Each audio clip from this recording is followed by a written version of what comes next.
അങ്ങനെ വീണ്ടും മലയാളക്കരയെ ആകെ ഭ്രമിപ്പിച്ചിരിക്കുകയാണ് മമ്മൂട്ടി.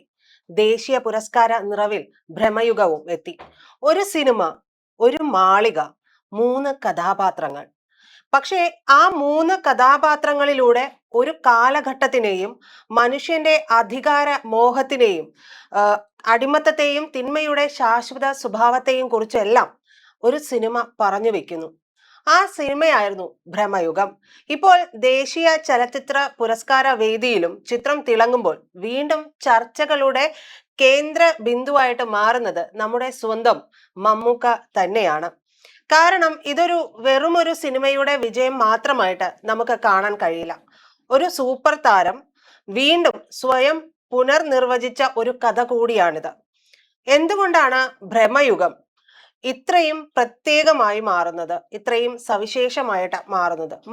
മമ്മൂട്ടിയുടെ കരിയറിൽ എന്തുകൊണ്ടാണ് ഈ സിനിമയ്ക്ക് ഇത്രമേലൊരു സ്ഥാനം ലഭിക്കാൻ കാരണമായത്?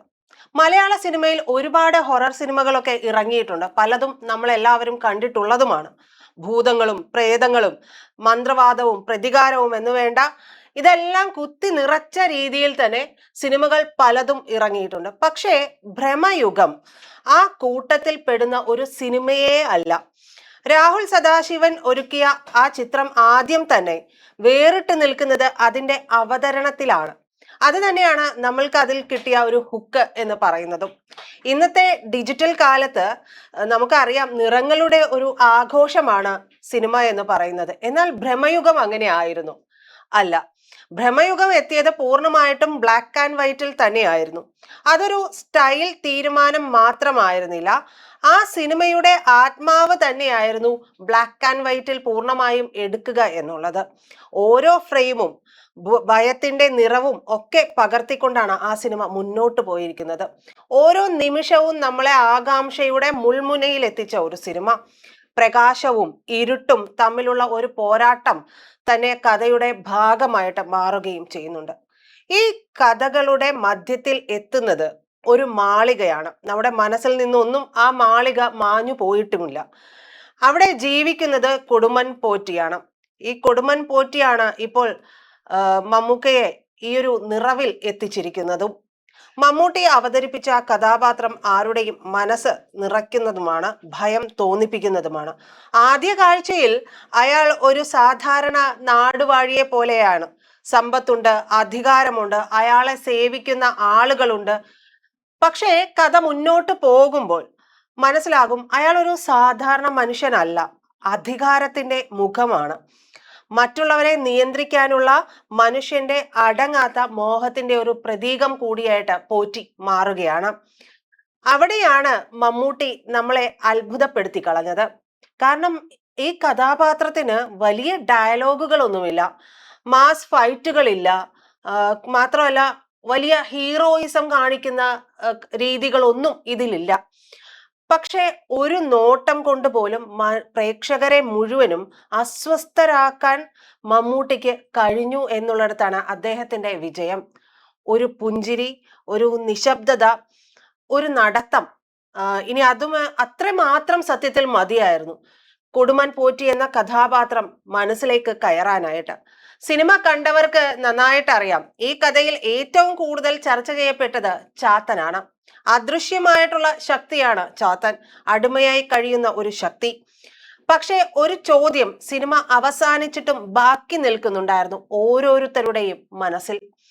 ചാത്തൻ യഥാർത്ഥത്തിൽ ആരായിരുന്നു? അതൊരു അമാനുഷിക ശക്തിയാണോ, അല്ലെങ്കിൽ അധികാരത്തിന്റെ അടിമയായി മാറിയ മനുഷ്യന്റെ പ്രതീകമാണോ ചാത്തൻ എന്ന് പറയുന്നത്? ഇവിടെയാണ് ഭ്രമയുഗം ഒരു സാധാരണ ഹൊറർ സിനിമയിൽ നിന്ന് വേറിട്ട് നിൽക്കുന്ന കാഴ്ച നമ്മൾ കാണുന്നത്. കാരണം സിനിമ ഉത്തരങ്ങൾ നൽകുന്നില്ല, പകരം ചോദ്യങ്ങൾ മാത്രമായിരുന്നു നമുക്ക് മുമ്പിലേക്ക് തുറന്നിട്ടത്. ഈ ചോദ്യങ്ങൾക്ക് ഉത്തരങ്ങൾ കണ്ടെത്തേണ്ടത് യഥാർത്ഥത്തിൽ പ്രേക്ഷകരായ നമ്മൾ ഓരോരുത്തരുമായിരുന്നു. ഈ സിനിമയെക്കുറിച്ച് സംസാരിക്കുമ്പോൾ മമ്മൂട്ടിയെക്കുറിച്ച് സംസാരിക്കാതിരിക്കാൻ നമുക്ക് ഒട്ടും കഴിയില്ല. കാരണം 50 വർഷത്തിലേറെ നീണ്ട ഒരു കരിയറുള്ള നടൻ ഇപ്പോഴും പുതിയ പരീക്ഷണങ്ങൾക്കൊക്കെ തയ്യാറാകുന്നത് വളരെ അപൂർവമാണ്. മിക്ക സൂപ്പർ താരങ്ങളും സുരക്ഷിതമായ വഴികളിലൂടെയൊക്കെ നടക്കുമ്പോൾ മമ്മൂട്ടി അപകട സാധ്യതയുള്ള വഴികൾ തന്നെയാണ് തിരഞ്ഞെടുത്തത്. റോഷാക്ക്, നൻപകൽ നേരത്ത് മയക്കം, കാതൽ, ഭ്രമയുഗം, ഓരോ സിനിമയും പരസ്പരം വ്യത്യസ്തങ്ങളുമായിരുന്നു. ഓരോ കഥാപാത്രവും പരസ്പരം വ്യത്യസ്തമായിരുന്നു. അതായിരുന്നു മമ്മൂട്ടി എന്ന് പറയുന്ന നടന്റെ ഏറ്റവും വലിയ ശക്തിയും. മലയാള സിനിമയിൽ നായകത്വം എന്ന ആശയം തന്നെ പലപ്പോഴും മാറ്റി എഴുതിയ ഒരു നടൻ കൂടിയാണ് മമ്മൂട്ടി. ഒരു വടക്കൻ വീരഗാഥയിലെ ചന്തു, അംബേദ്കർ, പഴശ്ശിരാജ, പേരൻപ്, അങ്ങനെ അദ്ദേഹം നിരവധി കഥാപാത്രങ്ങളൊക്കെ നമുക്ക് സമ്മാനിച്ചിട്ടുണ്ട്. പക്ഷെ കൊടുമൺ പോറ്റി അവയിൽ നിന്നൊക്കെ ഒരുപാട് വ്യത്യസ്തമാണ്. കാരണം അയാളെ സ്നേഹിക്കാനായിട്ട് സിനിമ നിങ്ങളെ നിർബന്ധിക്കുന്നതേയില്ല. അയാളെ വെറുക്കാനും സിനിമ പറയുന്നില്ല. പകരം അയാളെ നിരീക്ഷിക്കുക എന്നുള്ളത് മാത്രമാണ് ആ സിനിമ ആവശ്യപ്പെട്ടത്. അതുകൊണ്ട് തന്നെ കൊടുമൺ പോറ്റി മലയാള സിനിമയിലെ ഏറ്റവും സങ്കീർണമായ കഥാപാത്രങ്ങളിൽ ഒന്നായി തന്നെ നിൽക്കുകയും ചെയ്യുന്നു, വേറിട്ട് നിൽക്കുകയും ചെയ്യുന്നുണ്ട്. ദേശീയ പുരസ്കാര വേദിയിൽ ഭ്രമയുഗം വീണ്ടും ശ്രദ്ധ നേടുമ്പോൾ ഇതിനു പിന്നിൽ മറ്റൊരു വലിയ സന്ദേശം കൂടിയുണ്ട്. ചെറിയ ബജറ്റിൽ പരിമിതമായിട്ടുള്ള കഥാപാത്രങ്ങളിലൂടെ വലിയ താരനിരകളില്ലാതെ ഒരു ശക്തമായിട്ടുള്ള കഥ പറഞ്ഞിട്ടുണ്ടെങ്കിൽ ലോകം അത് ശ്രദ്ധിക്കും എന്നുള്ള സന്ദേശം.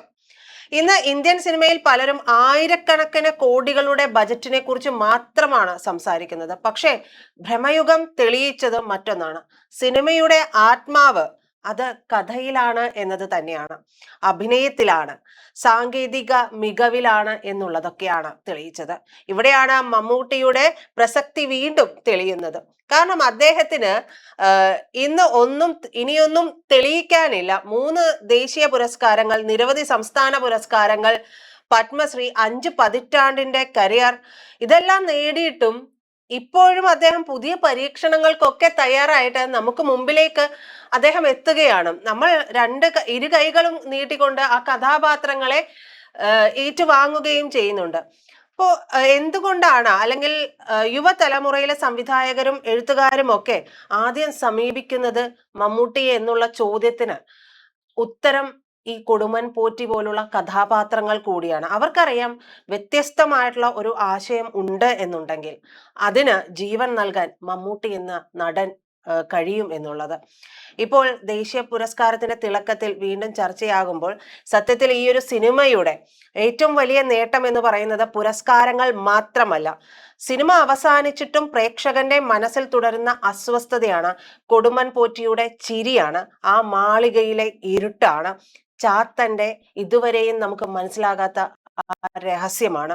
അതാണ് ഒരു സിനിമയുടെ യഥാർത്ഥ വിജയം എന്ന് പറയുന്നത്. ഇതിനൊക്കെ പിന്നിൽ നിരവധി പരീക്ഷണങ്ങൾ നടത്തിയിട്ടുള്ള സിനിമകളൊക്കെ വന്നിട്ടുണ്ട്. പക്ഷേ അവയിലൊക്കെ ഏറ്റവും പ്രധാനപ്പെട്ട പേരുകളിൽ ഒന്നായിട്ട് ഇനിയും എന്നും ഓർമ്മിക്കപ്പെടും ഭ്രമയുഗം എന്നുള്ളതിൽ നമുക്ക് തർക്കമൊന്നുമില്ല. അതിന്റെ ഹൃദയത്തിൽ വീണ്ടും ഒരിക്കൽ കൂടി പ്രേക്ഷകരെ ഭ്രമിപ്പിച്ച മമ്മൂട്ടി എന്ന അതുല്യ നടനും